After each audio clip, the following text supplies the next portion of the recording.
এলিনার খুঁটিনাটিতে আপনাদের স্বাগত জানাচ্ছি। বড়দের সম্মান ও ছোটদের ভালোবাসা জানিয়ে আজকের ব্লগটি শুরু করছি। আজ আমাদের পরিবারের সকলের জীবনেই বেশ একটা আনন্দের দিন। আজ আমাদের বাড়িতে কারোর ছেলে, কারোর নাতি ও কারোর ভাগ্নে আসছে।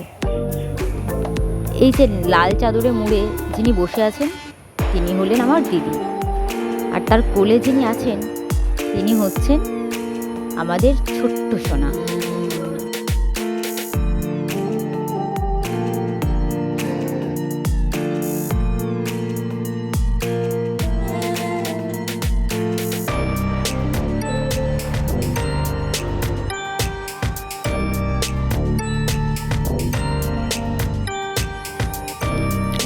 তিনি আসার আনন্দেই বাড়িটাকে একটু ফুল ও বেলুনের মাধ্যমে সাজিয়ে জাঁকজমক করে তোলার চেষ্টা করা হয়েছে।